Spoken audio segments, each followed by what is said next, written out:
Olha aí, ó. Putin se preparou por anos para atacar a Ucrânia. Vamos lá. O Putin está se preparando há anos para esse momento. Você acha Como? que... É. Como que ele está se preparando? Ele sabia que o Ocidente iria trazer sanções econômicas. E aí o que ele fez?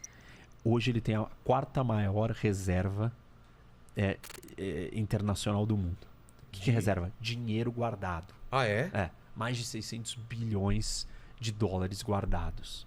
Isso é uma reserva muito grande. Pô, dá para comprar muito Vasco nisso aí. Outra coisa que ele fez, ele tinha, era 3% em 2008 dessas reservas estavam em ouro. Hoje são 20% em ouro. E era, acho que 40%, depois eu olho o número de cabeça, em dólar. Hoje é um pouco mais de 14%, 15% em dólar. Então, ele está vendendo os dólares, se livrando dos dólares, porque ele sabe que ele vai entrar numa rota de colisão com os Estados Unidos vai fechar o sistema financeiro para ele, e ele não quer depender mais do dólar. Ele está comprando e vendendo para a China mais. Ele passou assinou um acordo agora, quando ele foi na Olimpíada lá visitar o chinês, ele assinou um acordo de um novo gasoduto da Sibéria para a China. O dólar vai cair? Não sei como que vai ter o dólar, deixa eu ver. Isso daí é negociado em euro para não depender dos 5,12. dólares. E ele está preparado. Assim, então o questionamento é que talvez ele esteja mais preparado para essa situação do que os europeus, do que o resto da Europa. Então, deixa eu ver se eu entendi. Se ele dá o cheque aqui, o cheque mate fala para a Alemanha, vou desligar esse gasoduto aqui, ele tem uma reserva para aguentar um Olha, tempo, e tem a promessa da olha China. o tamanho da Rússia, doidão. E eu não sabia, para ser sincero, que o Cazaquistão era grande pra caralho também. Não sabia. Olha o tamanho do Cazaquistão em relação à França. De que a China pode ser esse grande... Isso, só que para a China suprir tudo que ele vende para cá, vai demorar. Vai demorar? Não é imediato. Mas ele tem uma bela de uma reserva. Ele enxugou a máquina pública. Olha só. Ele tá Em gastando Azul, menos. Ele fez um monte de movimentos para se preparar para essa situação. Existe um outro gasoduto aqui, Yamal, que ele vem aqui dessa província, atravessa pela Bielorrússia, Polônia e chega na Alemanha. Esse tá aberto. Tá aberto. Mas assim, Uma pergunta, esse gasoduto ele passa por baixo da terra, lá pelo mar? Como é que é a parada? Como é que é a construção disso? Pelo mar?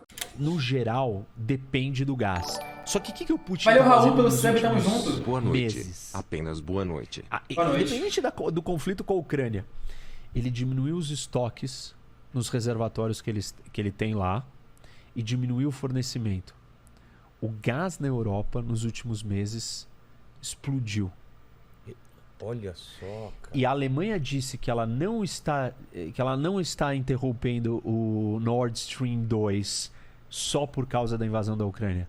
Ela disse que todos os últimos movimentos comerciais e estratégicos em relação ao fornecimento de gás à Europa da Rússia colocam a segurança energética da Europa em perigo e que eles não podem mais depender dos russos.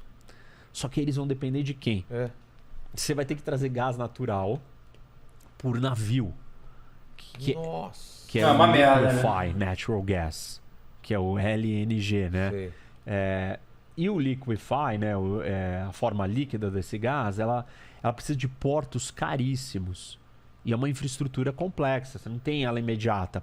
Não são todos os países da Europa que têm esses portos para receber esses navios. só o Eles Raul. podem vir do Catar, podem vir dos Estados Unidos, que é um dos grandes produtores de gás. Então os Estados Unidos podem suprir essa demanda Mas não entregando. Não, ele pode. Pode? Por navio.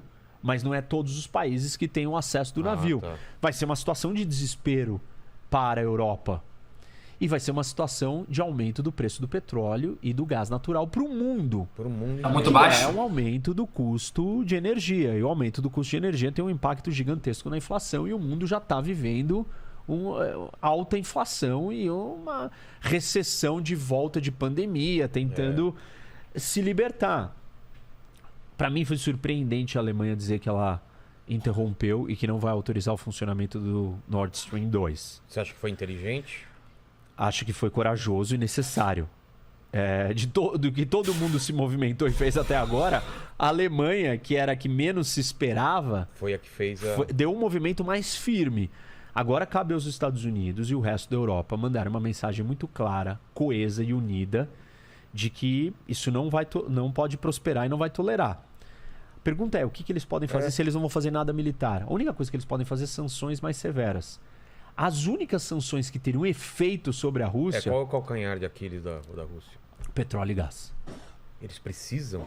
Não, Ou eles têm? Eles precisam vender, né? Vender. Precisam vender. E eles criarem um embargo à compra de petróleo e gás da Rússia. Só que é uma faca de dois gumes, porque eles também dependem, e o resto do mundo também depende. Porque, tipo assim, ao mesmo tempo que a Rússia, ela pode foder os países se ela fechar a torneirinha, os caras, mano, teriam uma interrupção no fornecimento de gás natural, cara, eles precisam vender para manutenção da saúde econômica da Rússia, né? Então, assim, se eles não tiverem para quem vender, eles vão recorrer basicamente à China e olhe lá. Então, ela quebra pros dois lados essa Depende balança. desse petróleo e desse gás.